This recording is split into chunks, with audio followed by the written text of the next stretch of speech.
Assalamualaikum warahmatullahi wabarakatuh. Perkenalkan, saya Iqbal Johari, NIM 20231015. Baiklah, hari ini kita akan mereview jurnal internasional yang berjudul Studi Awal Profesional Akuntansi Persepsi Terhadap Implementasi IFRS di Indonesia. Baik, langsung saja kepada poin yang pertama, pembahasan teori. Ikatan Akuntansi Indonesia telah mengumumkan pernyataan resmi untuk rencana memiliki GAAP Indonesia yang sepenuhnya konvergen dengan IFRS per 1 Januari 2009, mulai efektif pada 1 Januari 2012. Persepsi adalah pengalaman indrawi di mana seorang individu mengamati suatu perilaku, peristiwa, atau kondisi, membentuk interpretasi dari faktor-faktor yang diamati, mengembangkan sikap, dan memungkinkan pengamatan yang diproses menjadi faktor yang mempengaruhi perilakunya. Persepsi belum tentu kenyataan karena persepsi tidak selalu akurat atau benar. Poin yang kedua yaitu kasus yang dibahas. Berdasarkan jurnal internasional yang kita review hari ini, hasil penelitian ini bertujuan untuk menguji persepsi profesional akuntansi Indonesia tentang konvergensi IFRS tahun 2012. Penelitian ini didasarkan pada survei yang berfokus pada persepsi profesional akuntansi di Indonesia dan juga mengungkapkan banyaknya temuan menarik dalam penelitian ini. Masalah bahasa dalam memahami PSAK dianggap lebih menjadi masalah bagi akuntan yang bekerja di perusahaan daripada auditor. Namun, kedua jenis akuntan tersebut melihat pelatihan IFRS kepada staf dipandang sebagai isu penting untuk implementasi IFRS di Indonesia.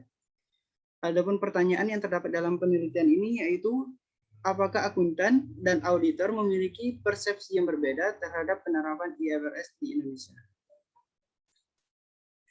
Baik, poin yang berikutnya yaitu objek penelitian.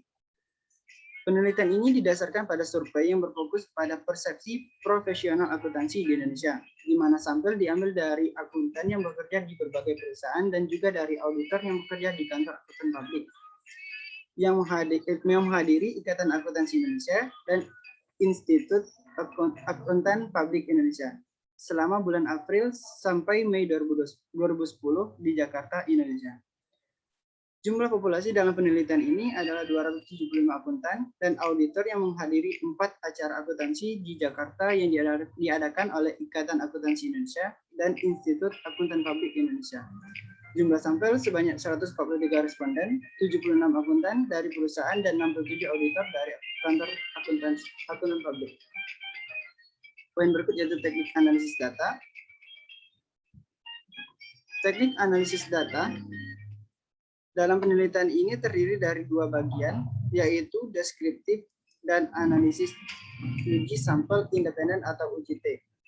Analisis deskriptif, contohnya itu analisis deskriptif menunjukkan tingkat persetujuan responden dan dengan demikian terkait dengan pendekatan yang lebih baik untuk harmonisasi dan konvergensi IFRS. Yang kedua yaitu uji sampel independen atau UJT, yaitu uji statistik yang menetapkan perbedaan rata-rata yang signifikan dalam suatu variabel antara 2 kelompok. Baik, hasil dari penelitian review jurnal ini yaitu hasilnya menunjukkan bahwa akuntan dan auditor memiliki pandangan yang berbeda tentang tantangan dalam menerapkan IFRS.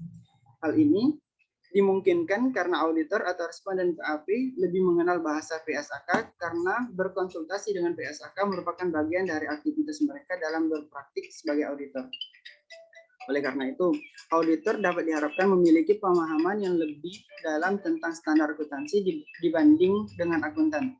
Sebagai perbandingan, akuntan dari perusahaan berkonsultasi dengan lebih jarang PSAK. Oleh karena itu, dalam menerapkan IFRS, responden akuntan merasa terbebani untuk memahami bahasa PSAK. Baik, sekian dari saya, terima kasih.